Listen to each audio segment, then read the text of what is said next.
重庆以后，我是许丽玲。下晝2點嘅，聽聽下個新新聞，向下來關心疫情嘅最新動態。今年5月12日係國際婦女節節，故所呢今年呢圖當道所在，民間韓國官方都有相關嘅響應發通。早晨差唔多11點0嘅時節，就有一個婦女機構，佢哋呢有當道嘅民眾始終圖醫院攞杯，同安泰村嘅婦女人員緊拍手，表示對佢哋嘅尊敬。另外呢，我哋看到一張安定人寫嘅圖，也係屏東枋寮嘅愛群幼兒園，按道聲音呢，為到來對亞洲婦女師、婦女人員來表示佢哋嘅感謝，韓國尊敬呢，就等等來圖一個5月12日，也就係國際上有啲前有名嘅護士，按做南丁建議。今年5月12日，咪係南丁建議嘅名單。故所呢，也群安定人寫嘅聲音呢，佢哋呢就發嘅當道中7家畫嘅圖，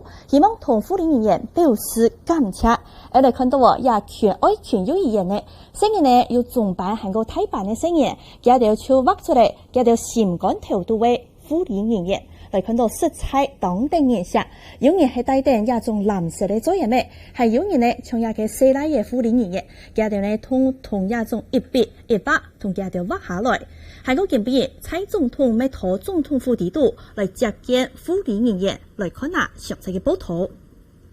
5月12日係國際婦女節，總統蔡英文接見婦女師代表，一開始先失望地100戶險疫情醫療界按辛苦按大病，台灣嘅康復力同世界大頭等，前度婦女師都無限，甚至1多年係寬定人媒體提前服務，係淡江嘅媽媽嘴，面紅帶最嚴嘅樣就係公用嘅記號。口罩壓痕被網友封為是光榮的印記啊！那我相信這些光榮的印記會一直留在台灣人民的心底，我們會永遠記得面對嚴峻的疫情的時候，台灣的護理師的勇敢、專業和貢獻。總統蔡英文每講今年9月來台灣婦女學會會同國際婦女協會共合辦台灣國際婦女研討會，按你婦女台灣區嘅專業表現會繼續同國際學內容，政府咪抗台對醫護人員嘅津貼獎勵，唔過認真婦女師工作環境壓力安泰，前度婦女師咪大崩壓機會，呼籲政府改善佢哋嘅工作環境同勞動條件。我們不是愛錢，我們要的只是基本的合理的薪資價碼，然後人力跟勞動權益。不想不要做，這是網友常常講的一句話。這一句話深深地傷害了我們每個護理人員的心。這一句話一旦在這個護理人力缺乏的台灣被實現，是醫療界一個可怕的噩夢。國民黨咩什麼婦女人員地防疫項辛苦嘅付出，總統書記長蔣萬安還提出4項政策主張，包含好在個有血汗婦女師，改善醫院扶貧比，還個提高100輪測費同提升婦女師尊嚴壓度，希望婦女人員有更加好、更加良善嘅工作環境。記者韓燕王德心台北報道。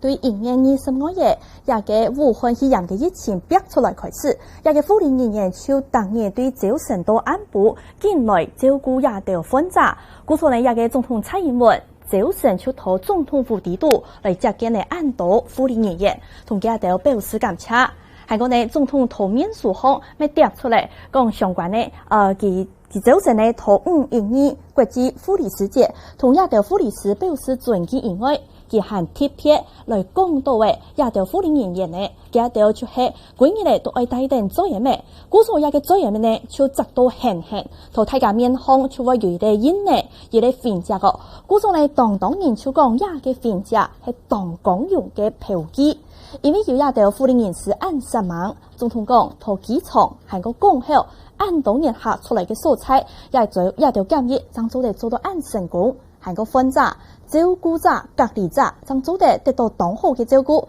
喺個台灣漸漸嘅1年都冇本土病例，也未愛來歸功亞洲婦女人員。等等呢，一個指揮中心愛出來開記者會嘅，然出來看到今本嘅國內有新增加一個確診病例冇。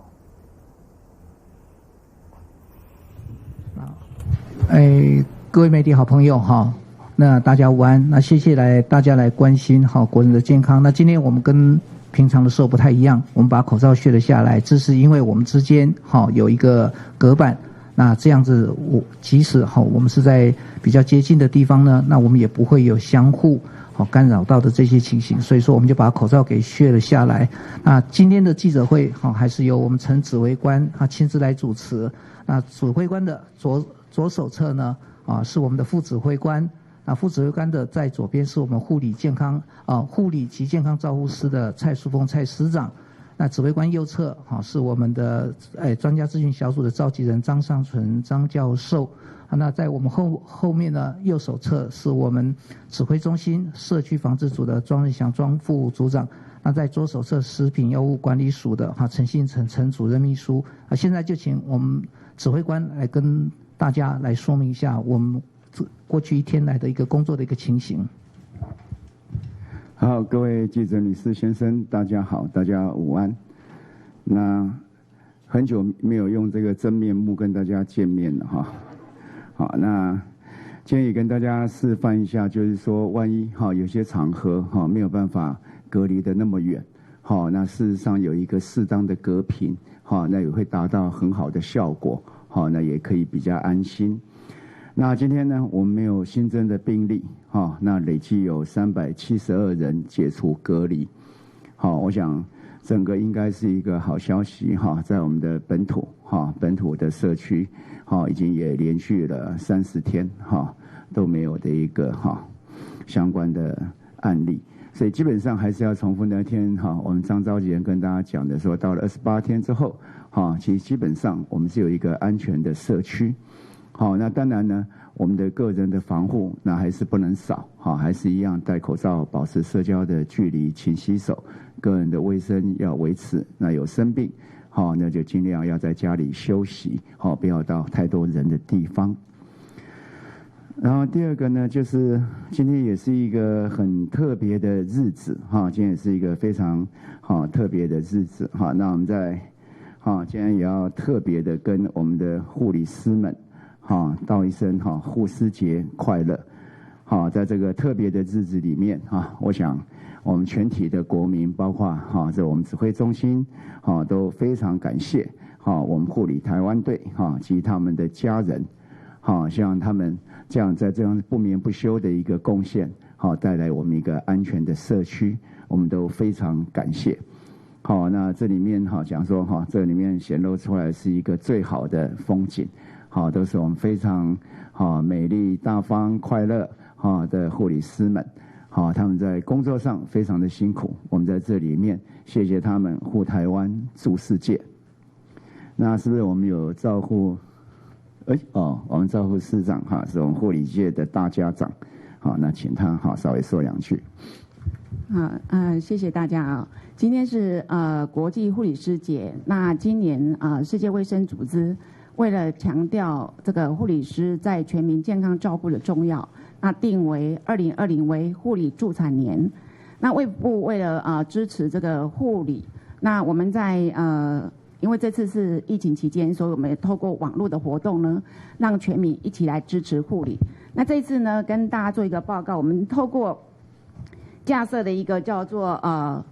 互助年的一个网页。那为什么叫互助年就护理助产年，那我们简称为互助。那互助也意含互相帮助。那我们透过一个互信的约定，那互信就是给护理人员一封信。那透过这样的活动呢，来邀请大家一起来支持护理。那截至目前，我们已经收到国内外总共有1.7万封信，1.7万封信。那这个1.7万封信呢，还包括有50个国家，不是台湾的，是来自于世界各国50个国家的一个响应。那护理师除了我们希望社会一起来支持他之外，那其实我们也代表护理台湾队呢，我们也希望未来我们可以帮助世界。所以呢，在4月的时候呢，其实在我们这个网页呢，又加了一个护台湾助世界的口罩响应支援人道。那也跟大家报告，目前已经有55.9万人响应，那总共有439.8万片。那过了今天之后呢，我们这个网页要再升级。那我们邀请朋友一起来响应台湾 Can Help。以上跟大家做分享。好，非常谢谢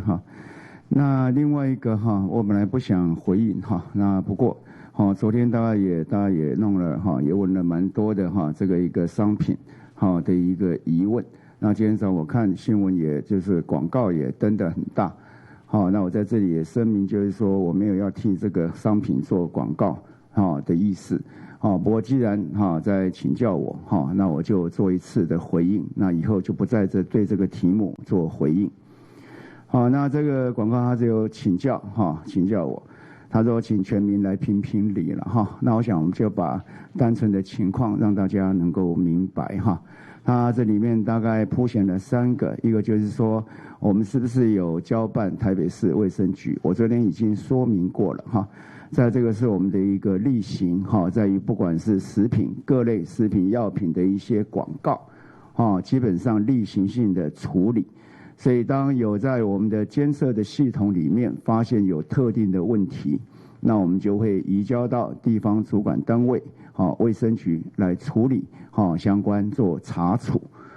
那在这里面呢，我们大概在年度的一个交查的案件，我昨天也讲过，107年是1119件，108年是1970件，109年1到4月是498件。那这个案件是在我们这样例行里面查处的一个案件之一。那台北市有说我们大概行了2次文，那另外一次的文是复文了就是回复的文。台北市在处理的时候觉得有相关的疑义所以来我们主管机关来就是来查明就是说到底相关的一些解释所以我们再给他复文做解释大概就行过这2次文，那这是一个例行性的公事了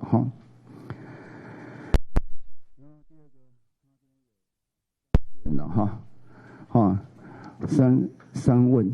那有附了一张，就是说别人可以，我为什么不行呢？其实简单就是这样子讲嘛那这张别人为什么可以？那别人为什么可以？就是因为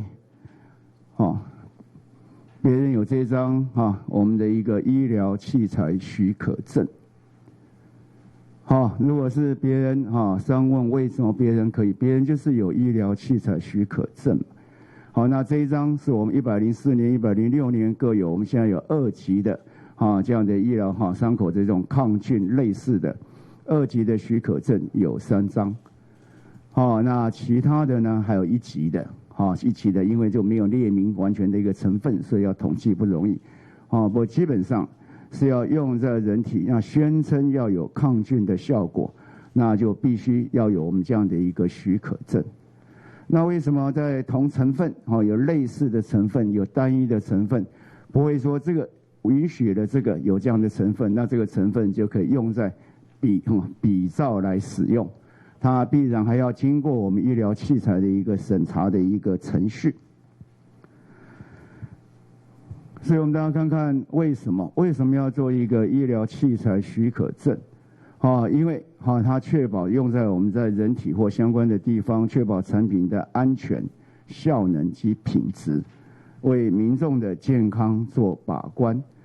所以在这里面，我们医疗器材这里面含次氯酸成分的管理，基本上是它可以清洁，这基本上是要一个抗菌抗菌的效果。那如果不是医疗器材许可证的，它可以宣称清洁，但是不能够宣称抗菌因为抗菌是在我们这里面要经过我们的安全测试，要有效能的测试，还有制造商的一个品质的管理换句话说，这是一个只要进到医疗器材的这样的一个管理，是一个全生命周期的管理从它的安全性里面要去查它生物的相容性，要去查它无菌性的评估，那效能要做效能的验证，然后看它的成分跟浓度，那制造的品质要符合我们 GMP 的管理。所以并不是任何人自己想说我就是这样子就可以这样子那政府还是需要做适当的一个管理让我们的产品才能够让药品或是医疗器材才能够人民安心的使用。所以在这里面呢，当然有问了一些问题，然后最后有一章，我记得他说连3岁的小孩子也知道就是说另外有一张照还弄了一个连3岁的小朋友也知道了这里面其实都有一些小疑问在了。不过基本上我们在做这个案件的时候，看台北市基本上根据的它所谓的违规的部分，并不是那一张图嘛最主要里面有很多的一个违规，我们觉得一个比较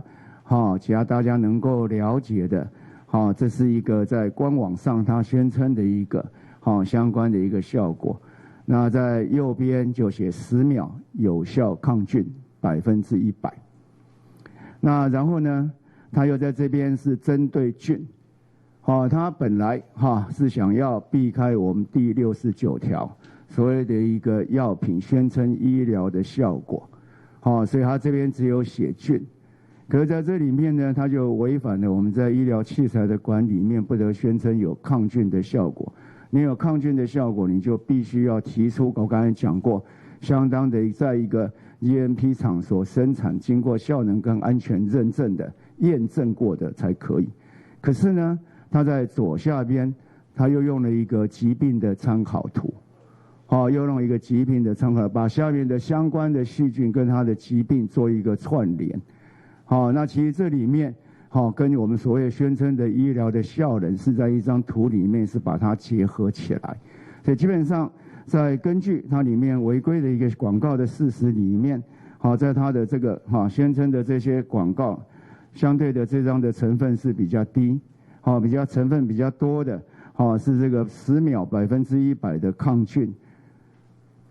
有效的抗菌，然后举出了非常非常多的一些相关的一些细菌，那然后再把这些细菌的可能性跟旁边左下角的一些相关的一些病名或者病毒把它串联在一起。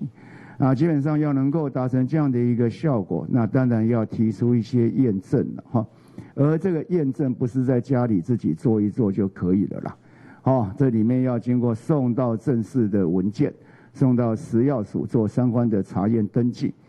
那才能够符合我们讲医疗器材或是药品的一个规定。那政府之所以要做这样的一个查验登记，就是要为了要保障人民的身体健康跟物品使用的安全。所以我再回来再回应一次，最后呢问次氯酸是不是能够这样做，问得非常的有力。次氯酸到底能不能喷手，然后下面写如果可以，如果不可以，如果不行。我的答案只有一个了如果他有这张证，那都可以了那如果没有这张证，我们并没有禁止他弄，我们并没有禁止，我们只是建议建议不做这样的一个使用。但对于环境、器具、器械相关的一些清洁我们都不反对。那就是我最后的一个回应，我不再对这个问题再做回应了好，那我们今天的说明到这里那有问题的现在可以提出来。我是说以后了今天还是我讲了还是可以，既然要问才是可以回应，但以后不再回应了对，这样比较公平一点了部长好，想请教一下，因为这几天我们看到婚宴跟球赛都有一些开放跟松绑，那艺文团体他们也非常关心是不是只要能够戴好口罩，然后呢做好实名制，那6、7月就可以恢复过去的售票方式，就是不用梅花座，就可以让他们来正常的恢复过去的这个艺文表演的方式。以上，谢谢。我想到了6、7月那更开放那是有可能的因为可能疫情又越稳定但是我们在初步的时候，大概文化部也在计划先从国家的展演馆先开始。那不过还是一开始还可能准备大概是以前大概是准备大概是一半它大概是卖一半的位置，希望能够有距离开来。那我们今天做这样的一个隔板示范，我就是说，那其实我们都有很多的方式我们能够最高说维持我们的社交距离1.5公尺那没办法的时候就戴口罩。那有些地方戴口罩也不方便，那可以相隔那我们有一些这样的一个变通的方式，那保障大家的安全，那逐步的把社会来开放来。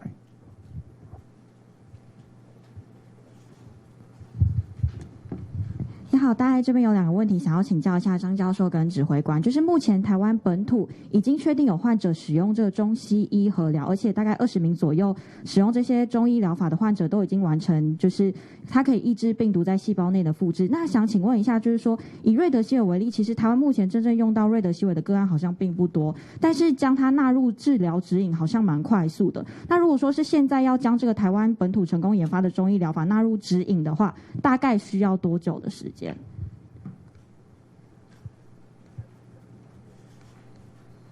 好，从昨天到今天，其实都有一些媒体朋友在询问这相关的议题了哈。那这个您刚才说瑞德西韦并没有放进我们的所谓的临床处置的治疗指引里面哈。那我一直说的，它是进到我们的临床试验当中，我们确实是不多个案在加入临床试验，不过那是多国多中心的临床试验，所以美国会许可是因为有几百个个案的一个资料了哈。那至于说所谓的现在大家提出来的中西医疗法在某些医院有在被使用，那确实是因为我们在对这个新冠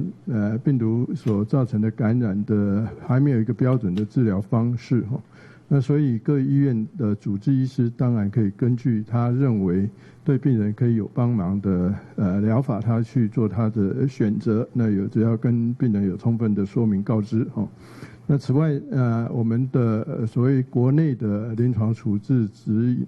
治疗的这些指引哦，基本上是在我们专家小组里面去做讨论，根据能收集到的相关的科学证据。那所提出来的一些初步的建议，那这些建议里面常常也说明着，到目前还没有足够的科学依据说证明这样的推荐可以考虑的疗法是一定是有足够的科学证据了。那不过在即使这样子提出来，至少在专家小组里面先做过初步的筛选，是认为是比较可以放在指引里面的会放在指引里面，那认为暂时不需要放在指引里面，就是暂时不放在指引里面。所以如果有任何可以对病人有帮助的，我们当然都非常高兴，也非常欢迎可以提出来，那到专家小组里面去做讨论。那如果专家小组们根据所提出来的资料认为是值得放到指引里面，我们当然也会放到指引里面。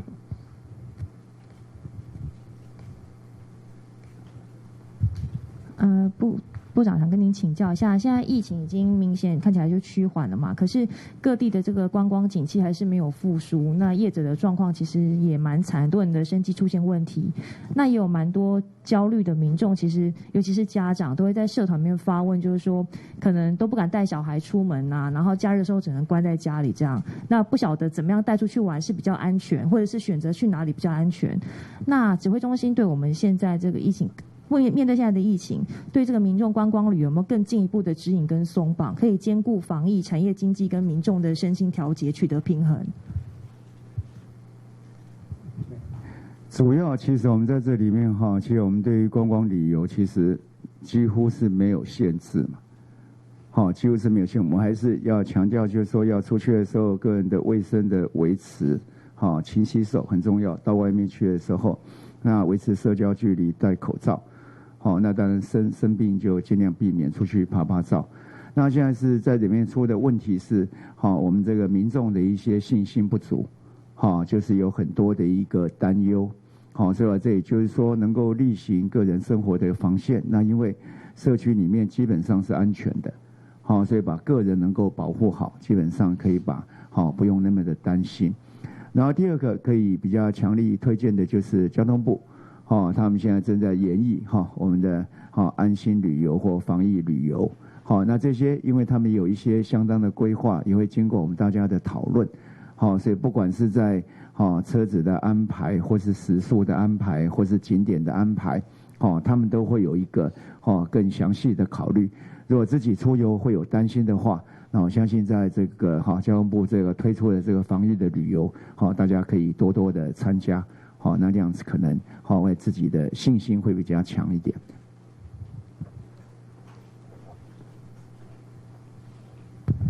部长好，公共电视提问，请教一下部长，上回中华职棒在5月8号的时候，您有入场去观看，你也说秩序良好。那中华职棒最近有上缴计划，争取开放观众人数到2000人，甚至开放饮食。不晓得指挥中心这边有没有一个解禁松绑的时间表？以上，谢谢。2000人这个大概是我们的既定的计划，因为我在现场这样看过，我觉得2000人这样的一个距离跟秩序，应该是都可以维持住。那饮食的方面，我不知道副指官这边有没有做相关的讨论。他们在这一次2000人的这个计划里面已经送到指挥中心，那里面涵盖饮食的部分。那目前初步看起来，他们是采用盒装的套餐，那也附了一些酒精的棉片这样子一个整套的这个强调个人卫生的部分。那会等整个社区防疫组看过之后再做一个最后的决定。那它整个是完整的配套，那也因应不同的球场，它有规划不同内野跟外野的不同人数，那来因应这个2000人的这个适当的距离的安排。就是清楚的讲，就是说，那很有可能照这样的规划走了哈，就当然没有另外就没有相关的建议，我相信可能会有一些修正的建议哈，但是应该是会同意哈。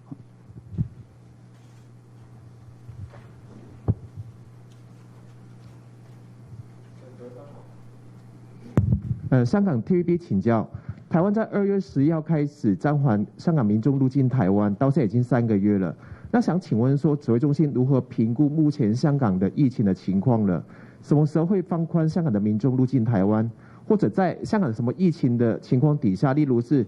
多少天没有零确诊，或者是没有本土病例的情况底下，会考虑放宽香港人入境台湾呢？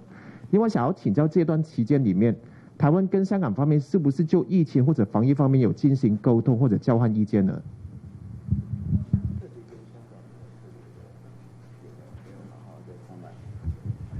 在整个的疫情上面评估哈，那香港哈，我看起来我们是比较有信心一点的哈。那澳门看起来也不错，那但是整体的在边境上面还是会回到这个个人的一些防护。所以我们现在也在一些讨论，不过大概比较重要还是会对这种经贸的往来重要的经贸往来这方面先来试着来开，那其他的可能都还是会暂缓。午安，2个问题提问。我想请教一下，因应防疫的需求，我们到现在有用了很多的消毒水，那是不是可以请指挥官就您的专业来看，哪一种消毒水比较不会污染环境，没有残留，然后而且比较安全？那第2个问题想请教，目前我们的酒店、舞厅是停业的状况，不过 KTV 的群聚感染，有业者表示是觉得说这个群聚感染是不会比酒店还要这个风险还要低的，所以想请教一下，酒店、舞厅和 KTV 这些的标准是不是能够一致？现在已经那天就宣布这个标准都一致了嘛，就基本上个人的一个防护、安全的距离、实名制，人的管理跟追踪，那事实上这剩下的就是他自己是不是能够做得到嘛？讲是一回事，能不能做得到是一回事。然后另外在地方政府相关的一个管理的量能是不是足够？那这个条件都够的话，如果在地方政府仍然就是说有一些疑义没有办法解决，都可以提到我们这边，大家一起来讨论，共同来承担。那至于哪一个对于环境污染的一个比较少或者怎么样，那这恐怕要请教这环保署。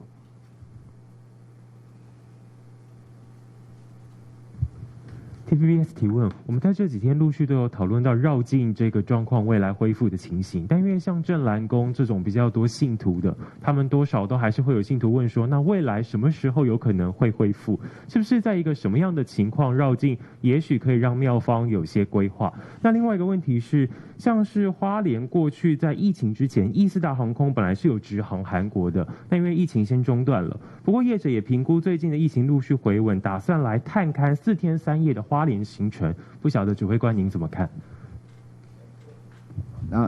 哪里到哪里的花莲4天3天？花莲飞韩国，花莲飞首尔。你说是花莲韩国飞花莲，花莲飞韩国，那个是包机，包机是？不是，那个过去是包机，不是定期航班，因为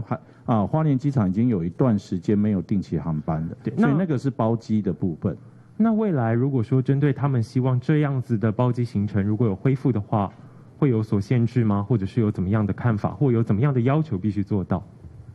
好，坦白讲，这旅游国外的旅游在目前来讲还没有列到我们的考虑之内了哈。那业者要做相关的一个规划。那当然可以提前来做一些规划。不过目前我们对于这种旅游国外的这样的旅游确实没有列在我们的规划之内。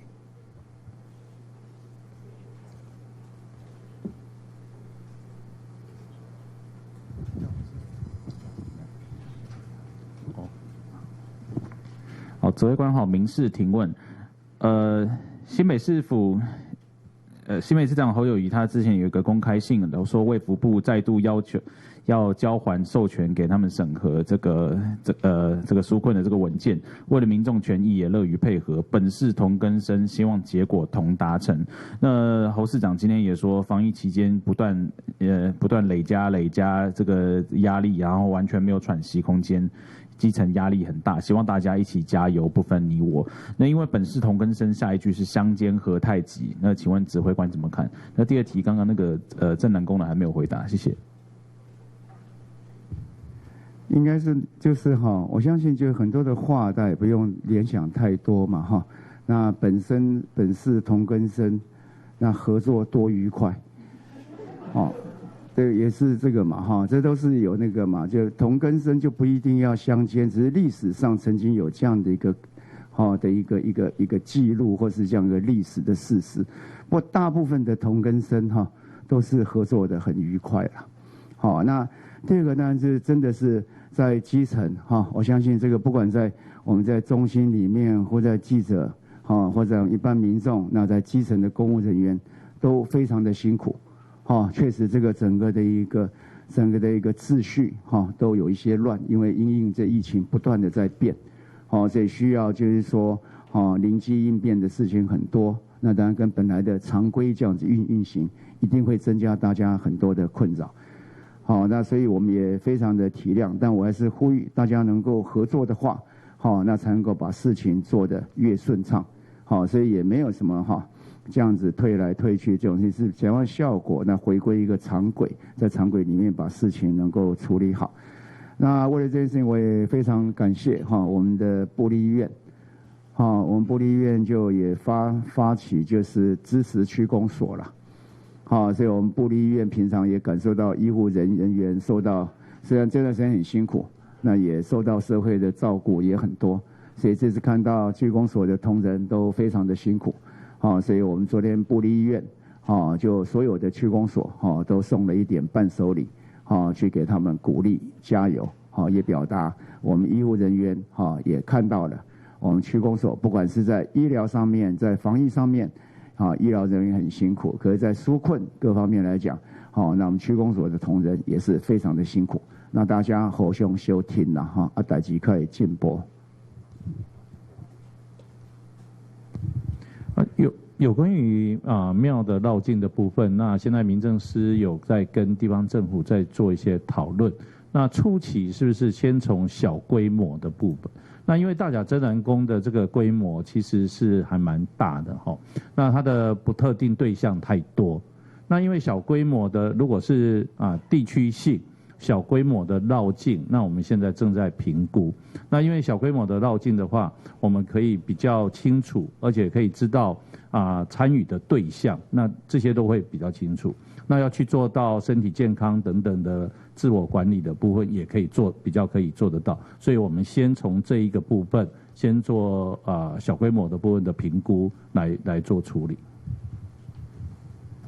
各位好，自由时报，请问一下我们现在 WHO 也快到了，那部长除了就是说积极投诉各国的这个媒体之外，还有我们现在做的一些口罩外交、赠送口罩之外，我们下一步对各国外宣台湾 Can Help 的战略是什么？可不可以请部长说明一下？我相信这不只是外交部的事情，这应该也跟指挥中心、卫福部也有很大的关系。谢谢。对，在这里面当然是参加 WHO 这本来是卫生福利部最基本的一个相当重要的任务那在外交部的协助之下其实每一年都非常努力做。那今年因为这样的一个疫情也让台湾受到一些相关的更多的注意跟瞩目所以在跟指挥中心有一定的关系那所以我们在未来里面怎么样让台湾在这一段时间所做的相关的一个策略跟结果，然后跟其他的国家或其他的一个策略来做比较我们会积极的来撰写或收集相关的资料，把它发表出来那不断之后大家只有说看到台湾的一个结果的好让他看到说这个整个的过程里面到底是怎么做的，那可以提供的其他的国家做一个参考。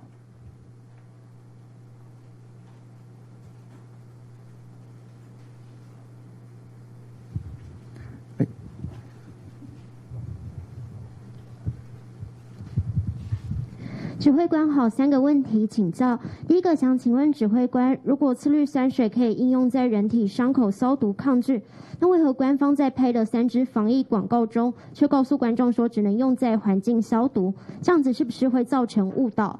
第二个问题想请教，次氯酸水和酒精还有漂白水，张教授都有说可以从专业告诉观众哪个对环境的伤业比较小。那如果张教授这样子看来的话，上面3个选项哪一个对人体的刺激会比较小呢？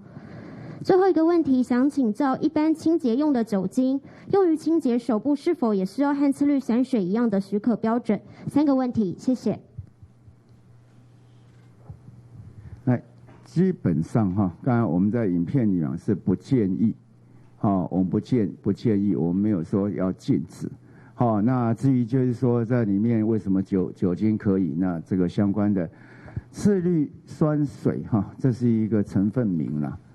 这是一个成分名。那次氯酸水到底本身是什么它其实有很多的疑问在，所以它有些会变成是药品，有些是变成医疗器材那有一些是一般的商品，有一些是清洁用品只是它这样的一个各有它不同。那要宣称一个相关的疗效或影射医疗或药物的效果的话，那就必然要取得许可证，不是别人有证你就可以了那这一跟酒精的情况，宋文琴是要说。是，各位媒体朋友大家好酒精的部分我们也是区分为药用酒精跟一般性的酒精。那药用酒精它是要依照药事法的规定，也要送我们这边查验登记，它也是要取得许可。它审查的程序跟我们医疗器材所谓次氯酸水的程序是相同的。那一般的酒精，它是一般的商品，它只要用在清洁上，都可以，但是它只要有宣称到抗菌、灭菌、杀菌的。它都要取得我们药事法的规定的许可才可以使用。以上补充。好，那今天我们是护理师节，我们还是再度跟护理师们表达我们的谢意，然后另外也对我们基层的区公所相关的工作人员也表达我们的谢意。我们大家一起来谢谢。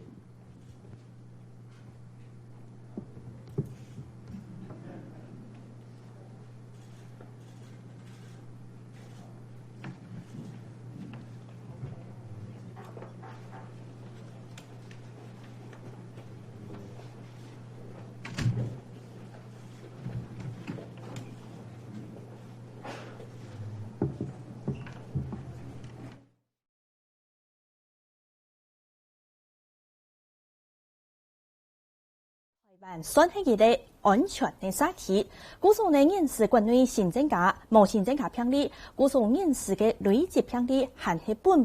440例，另外呢373人已经解除隔离的，也就是讲已经连等30年，有100个案件都无本土案例。古数呢也个陈时中表示讲，也下大安全以外，今日讲到。今本日系国际护理师节，古数其同一个护理人员呢来表示声望，韩国今日讲到诶，台湾人士唔但抢起嚟安全沙期，也都爱亲神蒙也按度嘅妇女人员。佢就讲哦，庇护部一下呢就要推出嚟，也仲爱嚟收各界对妇女人员嘅信呢，同佢都表示感谢。古数人士呢就有17000人封信呢，希望呢爱本台湾嘅妇女吹也嘅信呢，要按当人向下嚟响应。佢咪知道讲，大家都感受到嘅，爱对也都妇女人员按感谢。佢係針對基本嘢嚟作為亞條說明。另外呢，佢家下我就講到嘅，等等下個禮拜，也就係5月18，等等就一個行 WHA 世界衛生大會議，講到亞嘅響應嘅發通當中哦，咪有嚟發通嘅咧，付台灣。幫助世界安寧嘅發通，呢度呢就有講到喎，有55,903人係響應，建議本外國也可以做嘢咩嘅部分。佢咪講到喎，亞擺就係講愛對大家愛為比亞嘅拼圖，切到韓客嘅韓客人，其實係講我希望同亞都對婦女人還有對各國嘅愛感情做得傳到全世界去。韓國佢講到嘅。WHA 停定愛舉行嘅，佢咪希望講大家向下來支持台灣參加 WHO 世界衛生組織，向下投亞當國下下按度宣言為台灣來發聲。韓國呢佢停定講哦，因為亞下疫情有較緩呢，各種各界都當期待經濟、旅遊各行各業做得漸漸恢復正常。各種呢就講到喎，一個交通部方面沒有停定來做。從早上嘅時節，交通部長林佳龍佢咪有講嘅，要正式講5年過後，停定出為交通部同一個觀光協會、觀光公費嘅部分，向下來推出防疫旅遊。家下城市中就講到嘅，針對一個人數韓國路線嘅當道嘅小偷也按道嘅措施，老佢做籌設過後，就做得停定來催通一種防疫旅遊嘅，未帶鄉親朋友來看到，早晨林佳龍嘅說明。日前就下帶嚟交通部振興軍隊列入措施，靠天第5年嘅成為嘅企圖，透過團體方式列入有關公共協會整理談論攤，考慮性發展可能推行至到3週年，為從業人員對世界大概了解買東西韓國交通各方面來體驗軍隊觀光加強入場嘅風險。在520之後會啟動防疫旅遊，也跟觀光業哈。已經有在規劃相關的旅行的遊程，在落實防疫那的一個這樣的一個前提下，怎麼樣能夠玩得安心？交通部按算係日前技術問題，撇除台嘅除咗希望驗到田嘅街堂嘅惡性例子，做得講出係國民例子正式解決，客家為咗一下大家論了，可能會向下提出補助。不過補助嘅經驗流方式係嘅討論，現在可唔會包含百度地板，鼓勵大家1%到5%出去入料。這個部分的預算，先前就已經有編列20億元，那我們當然其他的一些項目相關的。還有甚至各部會，也有各種的券，要點到多旺，我們也會看整個復甦的情形。客家係全世界嘅日前就下得嚟邊境解封，交通部也講可能會攞日前控制到客口嘅國家內整國治理入列尾，也下至見開始啲嘅研究，關門開放過後用嘅古道方式來迎接觀光客，記者綜合報道。家下記者會嘅時節，陳時中佢咪有表示哦，佢講因為一下軍人嘅信心還唔啦，故作下來到土日嘅理由，韓國呢觀光經濟也到，老幾也到做好勢過後，比如講遊覽車也到人數愛限制，用餐食飯嘅環境，韓國呢小土也到愛做籌設過後，大家對理由會係有信心，故作下來唔但搶講投入嘅集團會推出防疫理由，另外天意集團。為繼續來推動安心旅遊，也係討交通、經濟、觀光也都3個部分。韓國家下呢記者有問到講，比如講強苗會來判一種正常嘅發通，接下來會因為疫情嚇得咧，會開始來開放喎。一個指揮官，韓國呢副指揮官也就係內政部次長呢，佢咪有表示講，因為呢一個細型呢。經常係做得判，因為一種呢係細型呢係卡天氣線，係講愛早做有3人实来参加，后续爱做追踪，也都限座位多。不过，迄讲像台中、泰甲、镇南宫也种景象，算系较体现、咪较有名嘅。因为来参加按岛民众，家到呢都系对当地素材来嘅。故说呢，按大范围迄讲民众100来参加，迄讲后续又爱继续追踪，强拍无按改。故所指挥中心表示讲，也个强妙嘅景象，会对较小规模、较小型嘅景象开始来判。还个转到客家新新闻了，讲到今晡日，一个国内无新增加确诊案例，不过继续来看到全世界一部分，现时全世界确诊病例数正式突破为420万的案度诶。还讲呢，全世界一下疫情头一个当厉害的还是美国，嗰种现时有超过134万3人客家系确诊，另外听伊嘅系一个西班牙，接下来系英国。一下第4名，全世界确诊人数排到第4名嘅系俄罗斯，一下系逼出嚟按度确诊案例，古人看到22万1344例，因为俄罗斯一下系逼出按度咯。来看下详细嘅新闻。俄羅斯疫情當嚴重，24點鐘增加確診人數各創冇新高，09年農業番外嘅人，對至今有超過22萬人切到武漢肺炎，死亡人數超過2000計。不過總統普京隨即宣布，全國對新年開始開始停解封。С 12 мая единый период нерабочих дней для всей страны и для всех отраслей экономики завершается. Но не завершается борьба с эпидемией. Ее опасность сохраняется, причем даже на территориях, где ситуация относительно благополучная. 普京強調，係經濟任何權切嘅社會發通，包含企業、商店、服務業同娛樂業，每個地方首長有權決定同內時同用哪種方式表用限制措施。過來看美國，柏強操平嘅記者會，所有記者能帶電 JM， 因為總統川普嘅個人說服同副總統潘斯嘅新聞必須確診了後，柏強開始採取進一步嘅方式，保護總統空間。柏強係講，同實際工作嘅目標係建議帶電 JM， 我之前青年從嘅紐約州主總顧問講，請假嘅禮拜5就是開始分階段解封。To turn to reopening, because we have abated the worst by what we've done, and now we can intelligently turn towards reopening. And that's May 15th, that's this Friday. And local regions all across the state should start to prepare for it, and people as well. 唔過，就算川普政府指應該卡做重啟經濟運作，唔過投資前還係要威脅嘅情形下，每個細節還係要略略嘅落價。歐美北歐國家瑞典採取針對性原則，目強制人民發通，不過竟有超過26000個人確診，同3000個人死亡，本府內封禁都到太條件。記者陳偉利中健康編輯。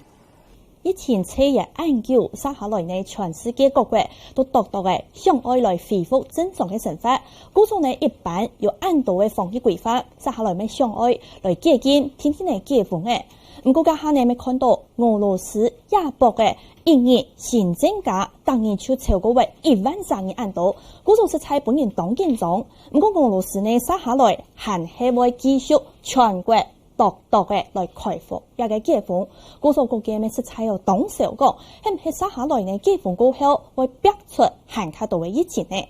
我哋看到英國呢，佢一下頭世界上排名嘅確診人數係排到第3，接下來呢會伴做無強用嘅階段來恢復正常嘅生活。工作還有呢學生嘅讀書方面，咪會天天嚟解禁。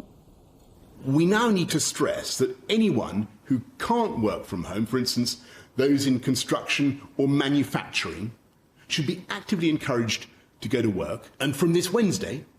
we want to encourage people to take more and even unlimited amounts of outdoor exercise. 首相強生出席安部透過電視講演，發表有條件嘅5階段解除封鎖方案。12起始第1階段先不用部分工作限制，不過強調去上班盡量莫坐太重運輸，前後自家視察也係其實人差。6年過後，民眾雖然做得自由出去運動，也係到公園享受日頭，不過捐口同強下係兩人強下去，做唔得超盤超稱。第2階段按算請假對6月初1開始，英格蘭地區嘅學校會對小學1年生到6年生開始恢復复上课，遇到啲咩有希望恢复营业。第三阶段包括前期对今日的起始本村应付风险同客家岛公共场所恢复营业。不过前提系靠好数据来证明冇问题，才会开放。If there are outbreaks, if there are problems, we will not hesitate to put on the brakes. 强生表示，接下来入到英国嘅民众是要接受隔离检疫。当我哋公布嘅赶速片套接片经嘅内通，对第五级清源险嘅封单到一级嘅绿单，来到呢度天气做得병肉封锁。英國也係第四級，健康等第十嘅進步。英國嘅防疫先頭口號，面對本單嘅留地復卡，保護國家醫療保險服務 NHS 救性命，變做保持警覺，控制片套救性命。英國先起趕速片套嘅死亡病例有31003人，喺全世界排喺美國背後。雖然7個禮拜防疫不准出去，已經開經濟變到都唔好。英格蘭同威爾斯地方政府都感應卡生意單位唔會停定按嚟做，為先病肉出去發通嘅限制。 We mustn't squander our progress by easing up too soon, or by sending mixed messages that result in people thinking that it's okay to ease up now. People will die unnecessarily. 故作強生宣布為解除封鎖方案，甚至都口號，搶頭英格蘭天氣利用。主要蔡亞東共黨黨魁斯抗議，批評中央同地方冇共識，各做各嘅。政府隨時宣布工作解除封鎖，12就要準時上班，很多唔得坐台中運輸，因為相關嘅問題根本冇解決，未正義工作環境嘅防疫措施。記者史必總編譯。英國首相強生呢，佢講一下其實愛本做50階段來解封，不過呢中央韓國地方一下才看得出解封嘅一個看法呢，新冠度嘅態度冇強硬，也就是兩種做法。雖然講強生講愛解封嘅，不過地方方還係當講講，一下老佢解封幾經過後，又會逼出接下來第2擺嘅疫情，實在本人當講。另外美國嘅部分，人哋鄉親朋友繼續來看到，第二條呢就係美國總統川普，佢對印度嘅主政府來施壓講，接下來要積極恢復經濟，故作要求各族要積極解封。佢表示聽錯國家要開放，故作呢針對川普案嚟講，當到地方嘅主政府還係唔敢按嚟出價，一下就開放出來，故作大家還係知道防疫要繼續做下去。故所能看到全世界唔但搶台灣咯，大家都請期待接下來積極恢復正常，疫情積極控制下來。故所能也嘅各國同世界其他所在，比如講呢解封過後，大家交通運輸會恢復乜嘅情形呢？其實呢，等下我看到嘅新聞地報度呢，就可能到大家唔敢唔到敢去坐一嘅大眾運輸工具，點都係大家好奇上查來看啊。關於強強嘅兩週日，法國10月經驗，總算照定疫情長途，本階段天天嘅解除封鎖，只被普世者馬亞納同頭一擺嘅解封名單地度，半夜解封令將開始有效，啲條南門嘅師傅馬克就積極開門做生意嘅，失望接待面客，佢想愛按呢一次做生意做到暗部7點。Je vais couper les cheveux, je vais accueillir les gens, mais au-delà de ça, je crois qu'il y a une page d'histoire qui se tourne. Aujourd'hui, il y a eu le coronavirus. Il est toujours là, malheureusement. C'est pourquoi nous sommes masqués tous les deux. 一當然都少解除封鎖過後，去坐台中運輸為本日車道，故所就去騎自行車。巴黎市民排列嘅搶定愛買藝術自行車，假使對70到250元都有。We came for a number of reasons, but the guess is that with the virus and the people avoiding the subway, more people will be buying bikes, and so the second-hand bike market might be a little bit saturated in the days to come. 意大利面對除夕病用嘅防疫限制，民眾總算做得出去攞杯，請親戚朋友嘅，唔過當局還係唔鼓勵大家坐大眾運輸。點都係同自行車路面比法，鼓勵民眾騎自行車，咪對保持社交距離有幫助。Noi siamo contentissimi, le stiamo chiedendo da anni, abbiamo lottato tanti, non io. Io sono solo il presidente dell'associazione Salva i Ciclisti, ma prima di me tutti gli attivisti e insieme. 疫情還改變嘅當人嘅結婚，美國有2公婆嘅天批下衛生規範同婚禮辦下簡單啲嘅，冇請按當人。中國有另外一對公婆用直播來辦婚禮，超過10萬的網友都搶下去參加嘅。沿途嘅也兩公婆蘇漢封賞嘅措施，新娘公韓國新娘做得用事先遠距離結婚，不過還係冇感受傳統沿途婚禮按鬧嘅韓國按歡喜嘅氣氛。記者林浩儀編譯。甘肅為到也下全世界冇同樣嘅素材，針對疫情，有啲係解封嘅，不過呢，其他國家還係也下疫情吹到當厲害。故作同全世界來比呢，台灣就像也一波嘅，連帶30年都冇本土案例，現時國內也嘅確診案例呢，還係本土440例。陳時中佢咪講，台灣係咧當安全嘅沙期，故作佢準備投資費，投入嘅記者會後呢，係貼片來示範講。讓我嘅環境下係一個有標透明嘅隔標，唔會呢食東西嘅時節會按嚟吹本人，一個後來會傳本人嘅時節，一個時節出做得同作業咩拿下來，故作佢係作為亞洲嘅示範，韓國殺下來，係唔係會有其他嘅基金，未會同一個防疫中心傾下來討論過後，繼續獨嘅來公布。